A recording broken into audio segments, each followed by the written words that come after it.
재구속입니다. 재구속된 아동 성범죄자 김근식인데요. 연쇄 아동 성범죄자 이 극악무도한 김근식이 출소를 딱 하루 앞두고요.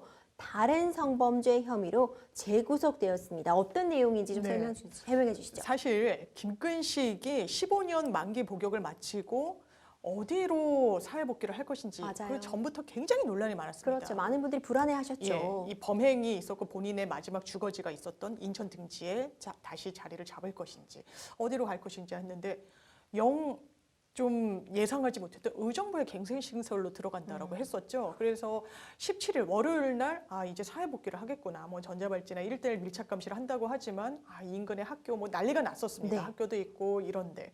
그런데 정작 검찰이 추가로 영장을 청구한 거예요. 그래서 이게 무슨 일이지? 뭐 이미 복역 다 한 거 아니야? 피해자들 뭐 11명이나 됐다라고 하는데 미성년자들로 15년형을 다 선고받았는데 이게 다른 피해자가 신고가 있었던 거예요. 그런데 이게 굉장히 사회적 논란이 된 것도 한 몇 달째잖아요. 이미 이제 15년형 만기가 임박했다라고 해서. 그런데 이 추가 피해자가 신고를 했던 건 한 2년 전인가 그랬어요. 그러니까 수사기관은 이걸 인지하고 있었다라고 하죠. 근데 이제 복역을 마치고 나오려고 하니까 부랴부랴 그때 추가 구속영장을 청구한 거라서 이건 사실 시기를 좀 저울질한 거 아니냐, 아니면 미리 좀 이런 부분을 좀 고려했어야 되는 거 아니냐, 이런 비판도 나오긴 했는데 네. 일단 추가 강제 추행 혐의가 수면 위로 올라오게 되면서 영장을 청구했고요. 이 해당 재판부는 영장 실질 심사를 하면서 도주 우려가 굉장히 높다. 왜냐하면 여태까지 습성이 너무 많기 때문에 그렇죠. 과거의 일이어도 이걸 원래대로라면 이게 늦게 발각이 돼서 그렇지 종전에 15년형 선고받을 때 같이 더해줘서 재판을 받았어야 되는 거는 맞거든요. 그렇다면 피고인의 이익을 위해서 이 부분은 좀 양형에 있어서 참작을 합니다. 같이 받았으면 양형에 있어서도 좀 더 반영이 됐을 테니까요.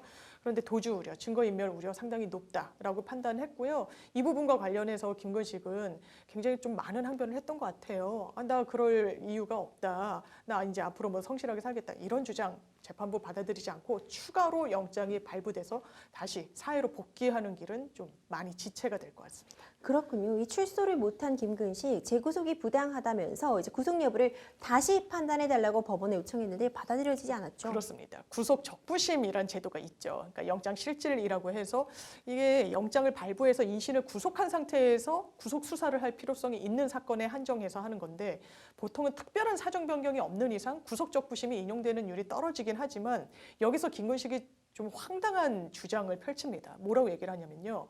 아니 지금 영장 실질 단계에서 내가 도주 우려, 증거인멸 우려가 높다라고 법원이 판단을 했는데 이거 잘못 판단 내린 거다. 왜? 내가 이 사건이 너무 많이 알려지면서 내 얼굴, 내 신상 이미 공개가 될 대로 됐다. 내가 어디로 도망을 간다는 말이냐라고 하는데 사실 이건 좀 적반하장이죠. 신상 공개 대상자 이어서 여성가족부 등이 이 성알림이를 통해 가지고 신상을 고지한 건데 이걸 오히려 역으로 본인에게 유리한 사정으로 주장을 한 거예요. 재판부가 당연히 이 주장 받아들이기가 쉽지가 그렇죠. 않고요. 구속 적부심에서도 아니다. 이 영장 실질심사 피의자 신문 단계에서 했던 법원의 판단이 온당하고 맞다라고 해서 구속 적부심은 받아들이지 않았습니다. 그렇군요. 이 재구속된 이후 이 미성년자 성추행 혐의에 대해서 김근식은 범행은 부인하면서요. 또 거짓말 탐지기 조사는 받지 않겠다고 했다면서요. 그렇습니다. 이 피해자가 한 2년 전쯤에 그 고소장을 넣었다라고 했잖아요.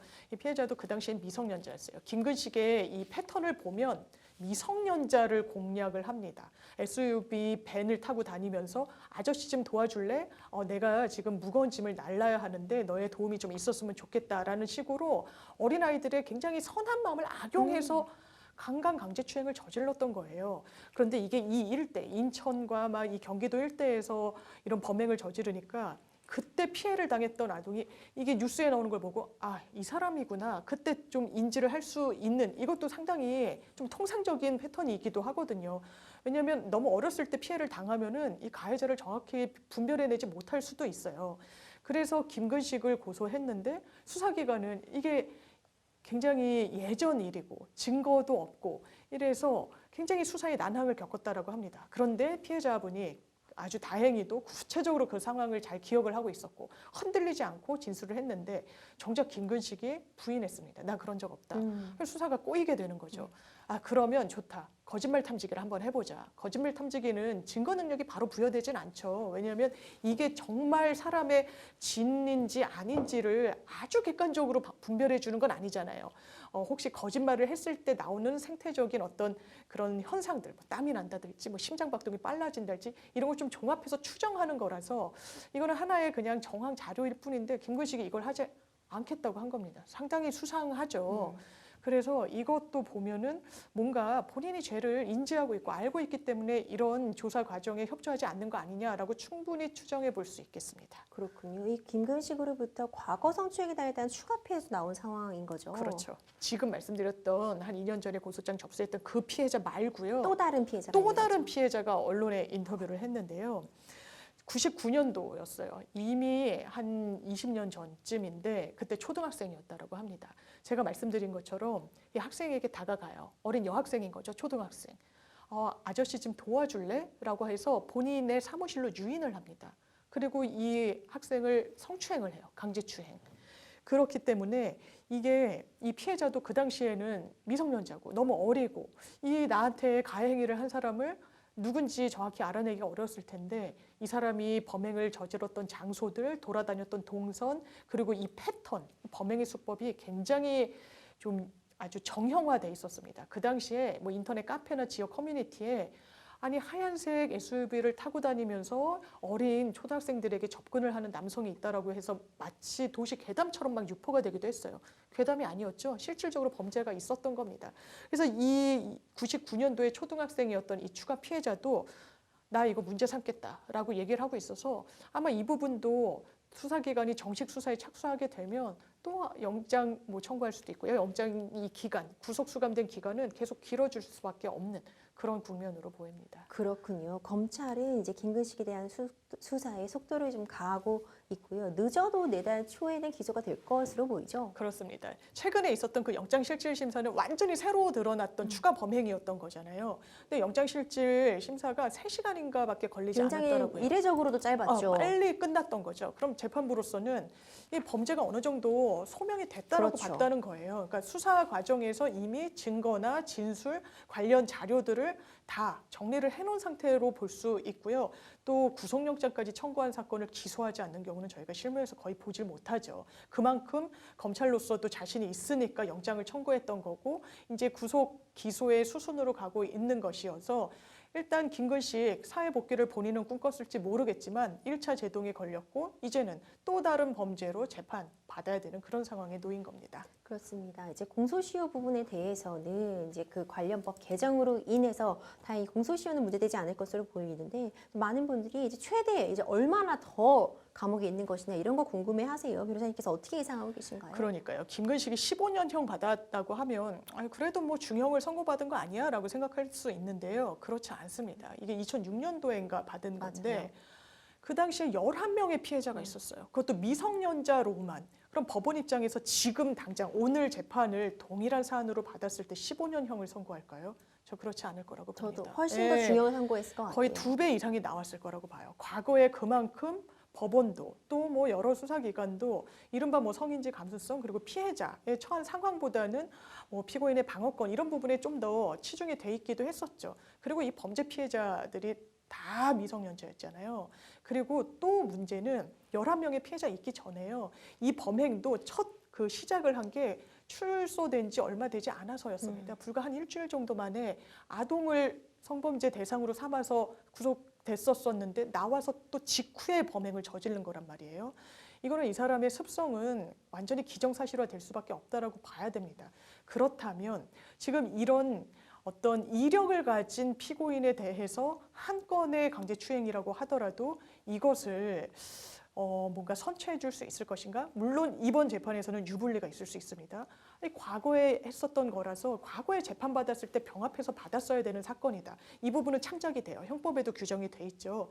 그런데 또 미성년자입니다. 그리고 이 수사 과정에서 김근식이 어떻게 임했습니까? 안 했다라고 그랬어요. 그러면서 거짓말 탐지기 조사 등은 다 거부를 했던 겁니다. 굉장히 앞뒤가 맞지 않아요. 안 했으면 왜 그런 거에 응하지 않습니까? 이런 일련의 과정들을 종합해서 보면은 사실 한 건의 추행이라고 할 수 있지만 재판에 이제 기소가 추가로 될 거는 저는 실형 가능성이 상당히 높다라고 보입니다. 맞습니다. 이 김금식이 재구속 결정이 되기 전에요. 의정부 소재 이제 갱생시설로 돌아갈 것이다. 갱생시설로 가서 머물 것이다. 이런 얘기가 나오면서 또 의정부 시민들이 좀 엄청 불안에 또 떨었더라고요. 그렇죠. 이 사실이 알려진 게 바로 월요일 날 사회로 복귀한다라고 그랬는데 주말 사이에 이게 전해졌습니다.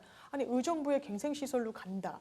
그런데 그 갱생시설이라는 게 뭐 구치소나 교도소가 아니기 때문에 일반 사람들이 생활하는 그런 생활 근거지에 상당히 자리 잡고 있어요. 이 어떤 근방에 150m, 200m 안에는 학교들이 있었다라고 하고요. 그리고 굉장히 뭐 소름 끼친다 이런 표현을 쓰시는 분도 계시던데 왜 그러냐면 이 갱생시설로 가겠다고 한 선택을 김금식 본인이 합니다. 그래서 아마 이 위치 같은 걸 알고 있지 않았을까. 그 인근에 학교나 일반 사람들이 거주하는 이런 시설들이 있는 걸 알지 않았을까라고 추정되는 부분도 좀 있는 거예요. 그렇다면 전문가들, 특히 의료 전문가들이 이런 습성을 가진 범죄자들은 거의 눈앞에 먹잇감이 있다라고 판단을 하고 그 성적 충동을 잘 제어하지 못한다고 판단을 합니다. 그렇다면 지역사회 주민분들이 얼마나 불안하시겠어요. 그렇죠. 일단 의정부 시장이요. 이 소식이 전해지자마자 긴급 기자회견 열고요. 의정부 그 갱생시설 앞에서 본인의 임시 사무소를 차립니다. 나 여기서 못 들어오게 하겠다. 한 발짝 더 나아가서 아예 이 김근식이 들어오기 위해서는 어쨌든 교통수단을 이용해서 들어올 수밖에 없잖아요. 도로를 차단하겠다고 했어요. 그리고 실제로 행정명령을 내립니다. 네. 이 도로를 폐쇄하겠다는. 네네. 그런데 이 김근식이 재수감이 되면서 그 명령은 철회하기는 했는데 그 정도로 굉장히 강도 높게 나섰던 거예요. 의정부에 이 지역구를 둔 의원들은 뭐 여야 할 것 네, 없이 네. 기자회견 했고요. 그리고 주말 사이에 의정부 시민분들이 집회를 했는데 1,000명이 넘게 그랬군요. 모인 거예요. 그만큼 이 지역이 얼마나 불안해했는지를 알려주는 한 단면일 거고 그런데 마냥 감옥에만 있는 게 아니잖아요. 이 법적으로 선고를 받은 이후에는 또 사회로 복귀할 텐데 이 문제가 또 비단 김근식뿐만 아니라 그 누구 또 다른 제3자가 아주 유사한 상황이 또 발생할 수 있는 것이거든요. 그래서 이번에 의정부로 오지 않아서 다행이다로 끝낼 문제는 아닌 것 같고 또 다른 지역으로 갈 수도 있는 문제, 다른 범죄자가 이런 선택을 할 수 있는 문제는 여전히 우리 사회에 남아있는 것 같습니다. 맞습니다. 뭐 언제까지나 감옥에 있을 수는 없겠죠. 근데 그 이후에 대한 관리에 대해서 우리가 좀 더 관심을 가져야 할 때가 아닌가 싶은데요. 김근식과 같이 많이 얘기되는 또 다른 범죄자가 있죠. 조두순입니다. 네. 김근식과 조두순 어떤 점에서 좀 많이 비교되고 또 차이점이 있다고 볼 수 있을까요? 일단 유사점이 있죠. 아동을 상대로 정말 입에 담을 수도 없는 범행을 저지른 겁니다. 그리고 조두순도 나오기 전에 언제 구속기간이 만료돼서 나오는지 다 알려진 상태였고요. 얼굴도 공개가 됐었고 살던 집도 많이 노출이 됐었습니다. 그래서 석방되는 날 많은 뭐 유튜브 언론들이 그 집 일대에서 취재 경쟁을 벌이기도 했고 또 항의하는 시민들이 뒤엉키면서 굉장히 혼선이 빚어지기도 했는데 이 두 사람 김근식과 조두순 사이에는 결정적인 차이가 하나가 있습니다. 어떤 거죠? 가족이 있고 없고예요. 조두순은 예. 가족이 있죠. 가족이 있기 때문에 조두순은 갱생시설이나 뭐 그런 곳으로 가지 않고 본인의 부인이 있는 이 법률상 부인이죠. 이 본인의 가족이 있는 곳으로 되돌아갔습니다. 이런 걸 범죄 심리학자들은 어떻게 진단을 하냐면 이런 성범죄의 습성 그리고 충동을 제어하지 못하는 사람 가족이 있고 없고가 향후 재범 가능성에 상당히 많은 영향을 미친다는 거예요. 그래서 가족이 있는 곳에 지금 살고 있는 조두순도 저는 이게 사회적 형벌이라는 평가를 좀 하고 싶은데 뭐 가까이 마트를 간다거나 어디 이동을 할 때면 사람들이 지역 커뮤니티에 계속 올린대요. 지금 조두순 나왔고 조두순이 어디를 오늘은 거쳐서 갔다. 이게 사실 보이진 않지만 본인은 아마 감옥에 있다고 느낄 수도 있겠지만 저는 어떻게 보면 이거는 본인이 감내해야 될 몫이라고도 보여집니다. 근데 김근식 같은 경우는 가족이 없었죠. 뭐 부인이나 이런 이 뒷받침을 해줄 가족 자체가 없는 겁니다. 그렇기 때문에 본인도 혼자 원래 살던 인천 지역이 아니라 아예 갱생시설을 선택했을지도 모르겠는데 이것 자체가 사실상 재범을 막아줄 안전장치가 없다라고 또 평가받을 수도 있는 것이어서 이번 일을 계기로 그러면 성폭력 보호감호서 같은 거에 대해서는 이런 특히 미성년자, 아동을 상대로 한 성범죄의 습성을 가진 사람들, 실제로 그런 습성이 장기화됐던 이런 사람들을 한정해서 무언가 특단의 대책으로 사회화 좀 격리시킬 수 있는 보호감호서 제도를 좀 고민할 필요가 있지 않느냐. 이중처벌의 문제가 있긴 하지만 이 이익을 한번 좀 비교해보자. 이런 입장들도 제기를 하고 있는 상황입니다. 그렇군요. 검찰은 이 김근식에 대해서요, 이 성충동 약물 치료 이 명령 청구를 검토한 중인 것으로 알려져 있는데 이 성충동 약물 치료라는 게 어떤 거죠? 일단 화학적 거세라는 말을 쓰죠. 그러니까 거세라는 건 정말 물리적으로 하는 것이지만 화학적이라는 용어에서 알 수 있듯이 약물을 투여하는 겁니다. 남성 호르몬을 낮추거나 아니면 여성 호르몬을 인위적으로 투입하는 형식으로 성 어떤 욕구, 이런 충동을 자제시키는 건데 이게 상당히 효과가 있다라고 합니다. 전문가들이요. 실제로 투약한 62명, 이 향후 추적 분석을 해봤더니 재범에 이른 사람이 한 명도 없었다는 거예요. 효과가 있다고 볼 수 그렇죠. 있겠네요. 그러니까 이게 이 범죄자, 이 나쁜 놈이라고 규율할 수도 있겠지만 사실 이게 어떤 병적인 질환의 요소도 분명히 담고 있거든요. 그렇기 때문에 우리 사회에서도 성충동 약물 치료제를 이미 도입은 했습니다. 근데 김근식은 왜 이거 못한다고 하던데? 라고 생각하실 수 있는데 맞습니다. 왜냐하면 성충동 약물 치료제도가 시행된 게 2011년도예요. 11년도, 예. 2006년도에 재판을 받았었죠. 그렇습니다. 그리고 성도착증 환자의 재범 위험성이 있는지 여부를 따져서 하는데 문제가 뭐냐면 재판을 받으면서 선고를 할 때 거기에 부가적인 처분으로 화학적 거세형을 내리는 거예요. 그렇기 때문에 김근식은 아예 제도가 생기기 전이었으니까 대상도 되지 않고, 그리고 화학적 거세라는 건 처분을 받으면서 부가적으로 받는 것이기 때문에 사후적으로 뭐 이를테면 나올 때 재범의 우려가 높다라는 진단이 나왔다라고 해서 함부로 신체에 약물을 투여할 수는 없는 그렇죠. 거니까요.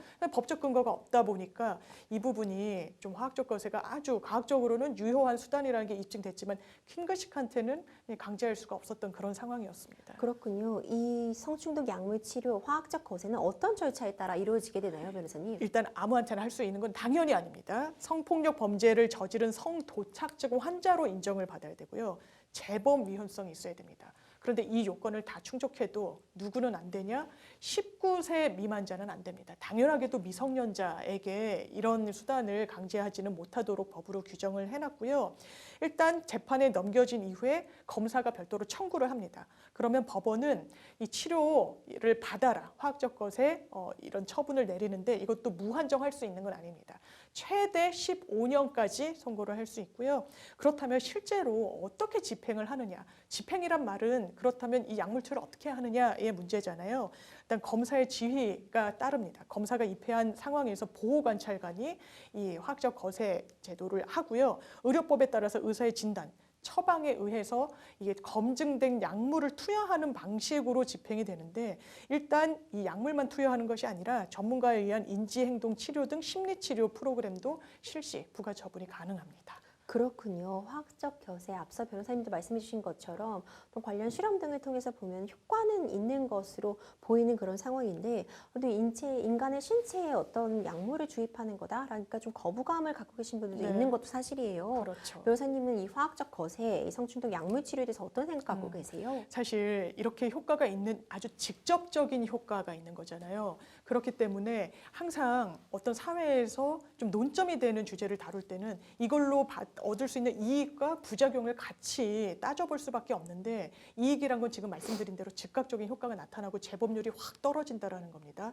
거기에 반해 부작용이라 하면 너무 인권침해적인 요소가 있는 거 아니냐 등등이 있을 수 있는데 그렇다면 한번 이익을 비교해 봐야 될 겁니다. 무차별적으로 성범죄의 대상으로 노출되는 이런 특히 미성년자들 그리고 뭐 여성들 이게 또 남성이 될 수도 있는 것이고요.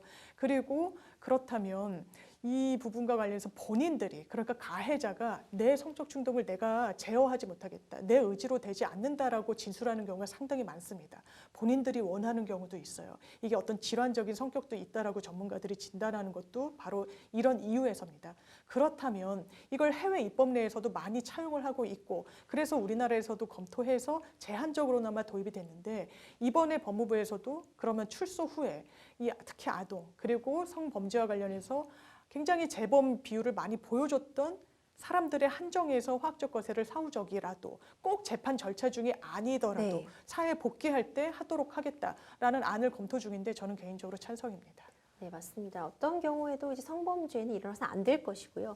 예방을 해야 될 것이고 재범이 적어도 발생하지 않도록 맞습니다. 해야 된다는 게 가장 중요하다는 점에서 이런 다각도의 절차가 마련될 필요성이 있어 보입니다. 다른 사건으로 좀 넘어가 보면요. 최근 아동 성범죄와 살인 혐의로 20년을 복역한 50대 남성이 출소 1년 만에 또 재범을 저질러서 재판에 넘길 시도했다면서요. 저는 이것도 이 기사를 보면서 어떤 점이 놀라웠냐면요. 1년 만에 다시 범행을 저지른 것도 놀랍지만요. 이 사람이 처음에 강간치상 혐의로 집행유예를 받습니다. 근데 아니 어떻게 강간치상, 강간으로 인해서 피해자에게 상해까지 입혔다는 거예요. 네. 상해의 의도는 아니었지만 최소한 생리적 기능이 훼손됐다라는 것이거든요. 그런데 그 당시에 96년도에 9살. 집행유예였군요. 네, 집행유예를 받은 거예요. 피해자가 9살이었습니다. 추정하기로는 아이는 이 몸이 온전하게 다 성인처럼 이 생식기나 다 성장하지 않은 상태예요. 그런 사람을 피해자로 했기 때문에 상당히 몸이 크게 다쳤을 겁니다. 합의가 됐다라는 사정이 참작됐다고 나오고 있긴 하지만 지금 같으면 집행유예형을 받을 수 있는 안 사안이 되죠. 아닙니다. 96년도에 어떻게 이게 집행유예를 받았을까? 그런데 이 사람이 거기서 끝냈을까요? 집행유예는 어떻게 보면 선처일 수도 있는 겁니다. 그런데 그렇지 않았고요. 또 강간 저지르고 실제로 살인까지 저지른 게 있었어요. 음주운전을 하다가 사망사고를 내고서는 시신을 유기하고 굉장히 비난 가능성이 높죠. 네. 그런데 이 사람이 구속수감을 다 마치고 사회에 복귀를 해서 이 수강명령 같은 거를 내리잖아요. 사회에 제대로 안착하기 위해서는 한번 수강을 해봐라. 거기 가서 또 거기서 만난 여성을 성범죄 대상으로 삼은 겁니다. 근데 이런 끔찍한 범죄를 저질렀으면 특히 이런 교육기관에서 알고 있어야 맞잖아요. 몰랐던 거군요. 그래야 방어를 할 수도 있고요. 몰랐다라고 합니다. 이게 그 당시에 또 법이 고지해야 된다거나 뭐 이런 정보를 공유해야 된다거나 이런 부분이 없었기 때문에 뭐 전자발찌도 없었고요, 당연히. 그래서 과거에서 많이 지금 나아지긴 했지만 과거에 입법 개입 제대로 이루어지지 않았던 그 후과를 지금 또 이 피해자들이 치르는 부분도 있는 것 같아서 너무 안타깝습니다. 네, 정말 안타깝습니다. 이 아동을 대상으로 하는 그 어떤 범죄, 특히 성범죄의 경우에는 일어나서는 안 되고 정말 일어났다면 당연히 그에 합당한 처벌을 받았는 게 인지상정일 텐데요. 이제 막아야 합니다. 이 끔찍한 아동 대상 성범죄 네. 어떻게 하면 좀 막을 수 있을까요? 이게 저희가 모든 끔찍한 범행이 이루어지면 그것이 뭐 성인 대상이든 아동 대상이든 항상 법정형을 높여야 된다, 양형 기준 상향하자라고 하는데 근본적인 해결책이 되지 않는 경우는 굉장히 많이 봐요. 그래서 보호 처분이라는 범주를 너무 넓히는 것도 분명히 문제가 있겠지만 이런 화학적인 거세 부분도 단순히 법원 판단을 받으면서만 부착할 게 아니라 그 이후에도 실효적인 수단으로 가져갈 수 있는 방법을 고민해야 될 것 같고요. 어떤 고지 시스템, 성범죄자와 관련해서 알려주는 그런 부분도 좀 더 활성화가 되는 등 좀 미리 우리 사회에서 위험을 좀 최소화할 수 있는 방안이 구체적으로 좀 논의돼야 될 것 같습니다. 네, 변호사님 말씀처럼 보호 처분을 좀 다각도로 확대하는 방안, 그리고 이제 출소 이후에 어떻게 이 사람들을 사회와 함께 살아갈 수 있으려면 어쨌든 안전이 담보돼야 되는 거잖아요. 맞습니다. 이 사람들의 자유도 중요하겠지만 그보다 중요한 이 국민 대다수의 안전에 대한 부분 꼭 좀 신경 써 주셔서 관련 입법 재정비될 필요성이 꼭 있을 것 같습니다.